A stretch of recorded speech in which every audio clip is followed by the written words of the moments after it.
Hey everybody, Nick Espinoza, your chief security fanatic here, and today I am telling you that sooner than later you might be able to hold conversations, actual conversations with your dog or your cat or any other pet that you have. Thank you very much, artificial intelligence. And I found this to be absolutely interesting. This is coming from the Daily Star. Now, what we're talking about here is artificial intelligence because it could provide the key to unlocking completely unintelligible languages such as the complex song of a whale or other animals. Now, the person that's working on this is Professor Michael Bronstein at Imperial College in London, and he's working on an AI chatbot that could decipher sperm whales' unique language even though they have no points of reference with any human communication. Now, Professor Bronstein does concede, though, that the first conversations between humans and whales may be, and I quote, only a rough approximation of the true depth and meaning of what they are saying, because basically, our lives as humans and reference points are so completely different to a whale. Obviously, right? We're leading entirely different lives. I don't think the whales work in 9 to 5. Now, Professor Bronstein heads a team at the Cetacean Translation Initiative, or CETI. I guess that's the other SETI without an S. And they've basically been set up in the hope of one day decoding that language of sperm whale communication. And in a paper published in Scientific Reports in 2019, the team documented some actual, looks like rather encouraging first steps. They made thousands of recordings of whale communication, which after analysis enabled them to make detailed predictions about what a specific whale was likely to quote-unquote speak or say next.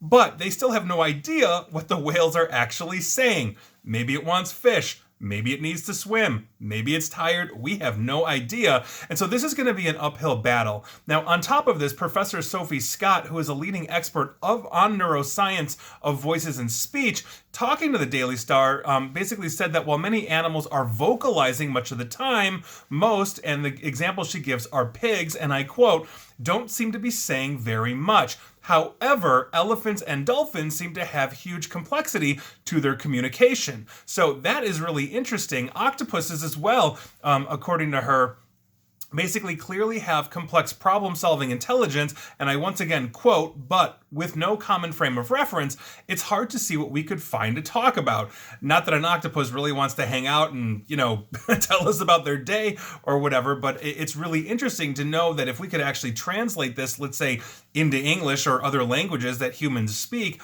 we might be able to start having these conversations. I mean, if you look at birds, according to her as well, they could be sharing complex information about themselves as part of, the dawn chorus. Every time you wake up, you hear the birds chirping. What are they doing? Are they establishing territory dominance? Are they communicating? Is that some kind of network?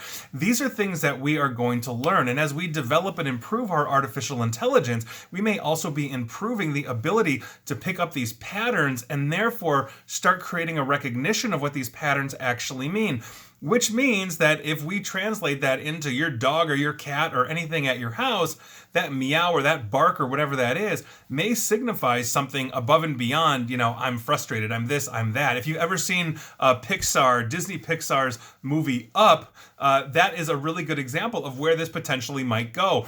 In that movie, dogs have collars on them that allow them to speak, and one of the main characters is a dog named Doug. I'm Doug, and I love you. Like that, it was a great scene, or many scenes that Doug has had, because basically they were able to mimic the dog and what we think a dog would actually sound like if a dog could talk. And I think that was a really good example of that. But that may actually be reality sooner than later. And I think that's a really interesting prospect because as we are looking at artificial intelligence, as we are looking at also creating artificial intelligence to expand beyond, let's say, the capabilities of recognition of the human mind, they may be that intermediary that translates one language to another, even if that language is completely alien to us. So I think this is a really interesting prospect.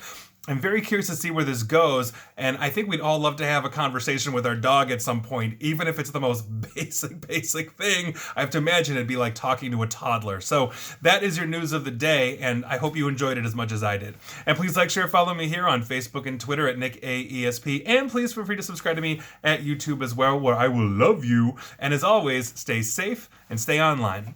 Thanks, everyone.